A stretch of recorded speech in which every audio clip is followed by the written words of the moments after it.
सबसे पहले आप सभी को मेरा प्यार भरा नमस्कार। मेरा नाम है आलोक राणा और स्वागत है आप सभी का देवभूमि उत्तराखंड के केदारनाथ धाम से। कल हम शाम को यहाँ पे पहुँच चुके थे और 3 दिनों की जो यात्रा थी वो कल हमारी कंप्लीट हुई और आज हम हेलो जी दोस्तों, एक ख़ास बात मैं आपको बता दूं जो हमने तजुर्बा किया। हम नीचे से पैदल चल के आए हैं। ध्यान रखिए, यहाँ पे जब आप पैदल चल के आएँ घोड़ा ले सकते हैं लेडीज और बच्चों के लिए, और हेलीपैड सर्विस यहाँ पे है। दूसरा सबसे खास ध्यान रखने की चीज़ ये है कि आप गर्म कपड़े लेके आएंगे।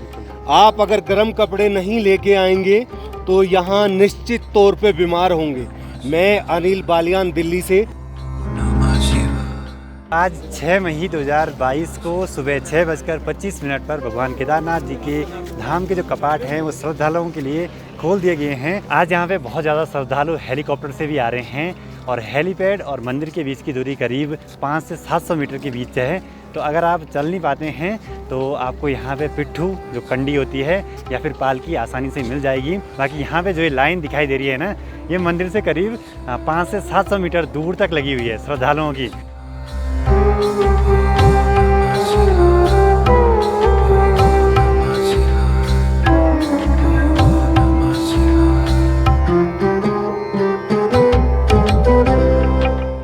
यहाँ के जो लोकल हैं उनसे सुनने में आ रहा है कि ऐसी यात्रा कई सालों से नहीं चली। मतलब इस साल बहुत ज़्यादा यात्री स्टार्टिंग में ही आ गए।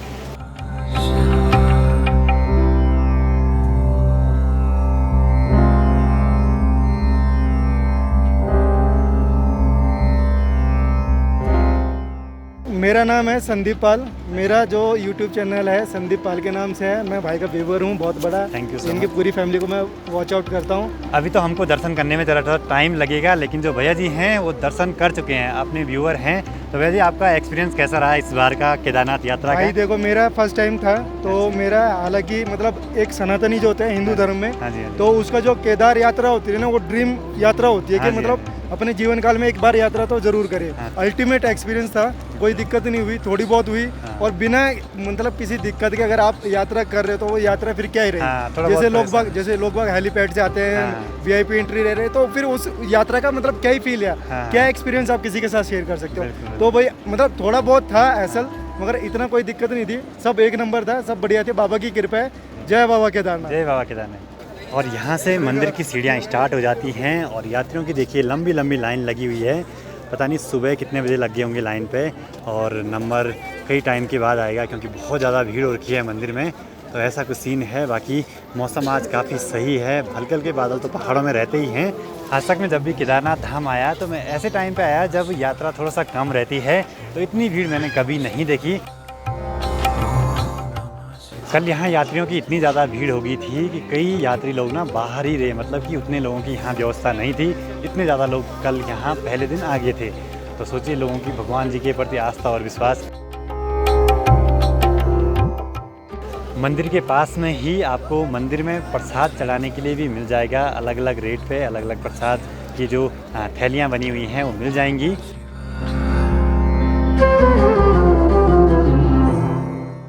लाइन बहुत लंबी है और कई लोगों ने दर्शन कर लिए हैं जो सुबह लाइन पर लगे होंगे, लेकिन जो लेट से आए उनको ज़रा टाइम लगने वाला है। हम भी ज़रा वीडियो शूट करने के बाद जल्दी से दर्शन करने के लिए लाइन पर लग जाएंगे।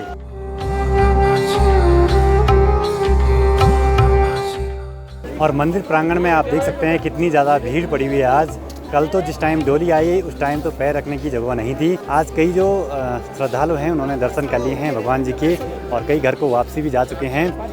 मंदिर से करीब 700-800 मीटर की दूरी तक लाइन लगी हुई है दर्शन करने वालों की। भीड़ इतनी ज़्यादा है कि बहुत ही भयंकर धक्का मुक्की हो रही है। मतलब हर कोई चाहता है कि वो पहले दर्शन करे। देखिए, बाबा केदारनाथ की जो चल विग्रह मूर्ति थी, पंचमुखी मूर्ति थी, चल विग्रह डोली, वो केदारनाथ धाम में पहुंची 6 मई को जो 6:25 पर बाबा केदार की पूरी जो अंदर गर्भगृह ढका रहता है भस्म से, उसको हटाया जाता है। यानी बाबा केदारनाथ 6 महीने तक तपस्या में थे, उसको हटाया गया ब्रह्म मुहूर्त में। उसके बाद जो यहाँ के हकाकुकदारी हैं, रावल हैं, भीमाशंकर लिंग और जो प्रशासन है उनकी मौजूदगी में ये पहले ताला खोला जाता है, फिर गर्भगृह में पूजा अर्चना होती है और उसके बाद 6:25 पर कपाट खुले। कपाट खुलने के बाद अभी आरती, भोग और श्रृंगार ये नहीं होगा। इसके पीछे वजह है क्योंकि यहाँ के कोतवाल हैं बुकुंड भैरव, इनको पहला रावल कहा जाता है। जो वीरभद्र के रूप में गण थे, उन्हीं के रूप में बुकुंड भैरव पैदा हुए। उन्होंने तपस्या करी और भगवान केदार ने उनको कहा कि आप ही मेरी पूजा करेंगे, प्रथम रावल आप होंगे। उनके कपाट खुलने के बाद बाबा केदार की जो पूजा अर्चना है, श्रृंगार है, आरती वो होगी। भक्तों के लिए आज का दिन बहुत महत्वपूर्ण होता है। पूरे देश विदेश के अलग अलग क्षेत्रों से जो भक्त हैं वो यहाँ पहुँचते हैं।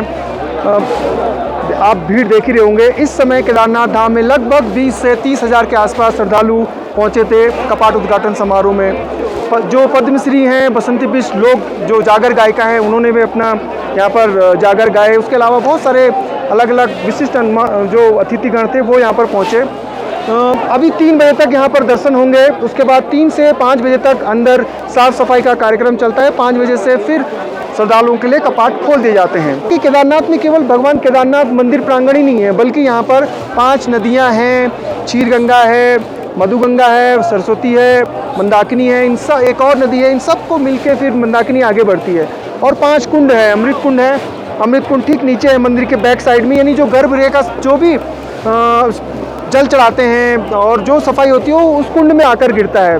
रेतस कुंड है, जिसके लिए माना जाता है कि ये इसका जो पानी है ये गंगा जल के समान होता है। और जब आदमी अंतिम समय में अपने प्राण त्याग रहा होता है, उसके अगर गले में रेतस कुंड के बूंदें डाल दी जाएँ तो बहुत महात्म्य मिलता है, मोक्ष की प्राप्ति होती है। उसके अलावा बहुत सारे और भी कुंड हैं। कुछ कुंड आपदा में बह गए थे, दब गए थे, वो फिर से पुनर्जीवित हो गए। तो आज का दिन बहुत अच्छा है। मौसम कल जो डोली जब यहाँ पहुँची तब भी बहुत अच्छा था, और अभी भी पूरे दिन भर बादल आ रहे हैं, जा रहे हैं, धूप आ रही है, छाँव आ रही है, कभी कभी बादल बारिश के कुछ कण गिर रहे हैं। जो इस समय कपाट उद्घाटन समारोह के दौरान जो कार्यक्रम हुआ, 10 जुलाई की डोली भी यहाँ पर पहुँची थी, माँ चंडिका की डोली, और वो नृत्य देखने लायक था। और तमाम उनके जो साथ के लोग थे गांव के पारंपरिक ड्रेस में, ढोल दमोह में, जब प्रांगण में यहाँ पर अपना पारंपरिक लोक नृत्य कर रहे थे तो दर्शनीय था, वो देखने लायक था। तो मुझे लगता है कि आप अगर कपाट उद्घाटन समारोह के साक्षी बनना चाहते हैं या कपाट बंद होने के साक्षी, जब पूरा फूलों से सजा हुआ है मंदिर, देखिए आप, गेंदे के फूल हैं और भी बहुत सारे फूलों से पूरा मंदिर प्रांगण सजाया जाता है। और कुछ समय बाद ये मंदिर जो फूल हैं वो सूख जाते हैं, तो जो दिव्य दर्शन इस समय होते हैं मंदिर के, वो कपाट उद्घाटन समारोह के 1-2 दिन तक ही होते हैं। उसके बाद फिर सावन के महीने में भी भगवान भोलेनाथ की महिमा अपरंपार है। सावन में बहुत सारे भक्त यहाँ पर भोलेनाथ को जल चढ़ाने के लिए देश के अलग अलग राज्यों से पहुँचते हैं। फिर उसके बाद अक्टूबर नवंबर में भी सिलसिला जारी रहता है। तो 6 महीने तक बाबा को उठा दिया गया है, जगा दिया गया है मंत्रोच्चारणों के साथ कि बाबा उठिए, समाधि से जागिए। देश विदेश के श्रद्धालु आपके दर्शनों के लिए पहुँच रहे हैं। तो अब बाबा उठ गए हैं, और अब जो 6 महीने जब कपाट बंद रहते हैं तो देवी देवता और जो साधु सन्यासी होते हैं वो दर्शन करते हैं। और अब 6 महीने हम सभी भक्त दर्शन करेंगे। केदारनाथ धाम में मंदिर प्रांगण के अलावा भी इस बार जो आकर्षण का केंद्र होगा वो आदि गुरु शंकराचार्य की एक बहुत ही दिव्य और भव्य मूर्ति होगी। क्योंकि आपदा के समय छोटी सी जो मूर्ति थी, छोटा सा मंदिर था, वो बह गया था। और आज तो उनकी जयंती भी है आदि गुरु शंकराचार्य की। आदि गुरु शंकराचार्य ने सनातन धर्म को फिर से पुनर्जीवित करने में बहुत महत्वपूर्ण भूमिका निभाई। बड़े बड़े संत हुए, लेकिन एक अल्प आयु में 32 साल की उम्र में जिस संत ने पूरे भारत को एकता के सूत्र में पिरो दिया, ऐसा संत नहीं हुआ। कहा जाता है कि वो शंकर के अवतार भी माने जाते हैं। भगवान आदि गुरु शंकराचार्य के रूप में उनको पूजा भी जाता है। उनकी जो मूर्ति है मंदिर के ठीक पीछे 50 मीटर की दूरी पर बनाई गई है, लाइट भी लगाई गई है। उसके अलावा जो दर्शनीय स्थल है वो आप ठीक पूर्व दिशा में जो बुकुंड भैरव हैं उनके दर्शन के लिए लोग जाते हैं। मंदाकिनी का जो संगम है वो तैयार किया जा रहा है, आप घाट में स्नान भी कर सकते हैं। केदारनाथ धाम में मंदिर के ठीक पश्चिम की दिशा में कई सारी गुफाएं भी हैं। आप अगर कुछ दिन यहाँ रहते हैं तो आप उनमें साधना भी कर सकते हैं। कुछ गुफाओं को GMBN बुक कराता है। यहाँ पर लोकल फूड भी आप खा सकते हैं। किमाड़ा गाँव की महिलाओं ने चैसा भात और मंडवे की रोटी, उसके अलावा गैद की दाल, ये सब उन्होंने तैयार किया है। जब बेस कैंप में आप आएंगे तो वहाँ पर आपको लोकल फूड भी मिलेगा। उसके अलावा यहाँ पर कुछ समय 1 दिन 2 दिन तो ज़रूर बिताइए और समझिए केदारनाथ को। केवल मंदिर के पास भगवान के दर्शन करने से ही आपको संतुष्टि नहीं मिलेगी, बल्कि कुछ समय ध्यान योग भी जरूर करिएगा। आज तो दर्शन होंगे नहीं, तो उससे पहले हम सोच रहे थे कि ऊपर भैरवनाथ जी के मंदिर में जाया जाए, लेकिन वहाँ पे भी कपाट नहीं खुले हैं। तो अब खाना खा लेते हैं, सुबह से कुछ भी नहीं खाया है। खैर जो होना होता है वो होके रहता है। मतलब कि केदारनाथ धाम में कोई भूखा ना रहे। यहाँ पे विशाल भंडारे का आयोजन किया गया है, तो हम भी भंडारे के भोजन का आनंद लेते हैं। बहुत ही स्वादिष्ट होता है भंडारे में भोजन। मंदिर में भीड़ बढ़ती ही जा रही है और जो लाइन सुबह से दिख रही थी हमको वो ऐसे ही है। शायद कई लोगों ने दर्शन कर लिए होंगे और कई छूट गए होंगे। ये लोग इतनी लंबी लाइन में लगे हैं, लेकिन एक उम्मीद है कि बाबा केदारनाथ जी के दर्शन हो जाएं। अब आज यहीं रहना है, तो सोच रहा हूँ कि पिछले दिन की वीडियो एक बार अपलोड कर देता हूँ। मंदिर से करीब 1.5 से 2 किलोमीटर पहले यहाँ पे एक छोटा सा ताल है, तो यहीं पे वीडियो अपलोड होती है एयरटेल पे अच्छे से। कल मैंने यहीं पे करी थी बैठ के।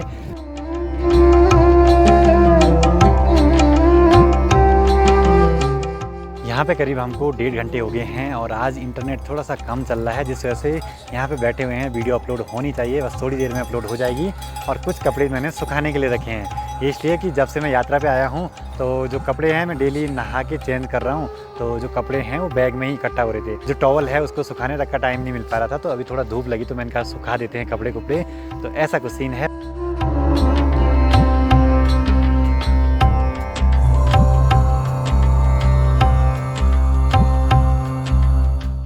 तो करीब 3 घंटे हम इस जगह पे रुके और दोनों ने वीडियो अपलोड कर दी हैं। यहाँ पे इंटरनेट काफ़ी हद तक सही चल रहा है और कहीं जगह पे हमें ऐसा नहीं लगा कि जहाँ पे इंटरनेट चल रहा हो। और केदारनाथ धाम में देखिए इतनी बड़ी गाड़ी है। तो यहाँ ये गाड़ियाँ तब से हैं जब से केदारनाथ पुनर्निर्माण का कार्य स्टार्ट हुआ था।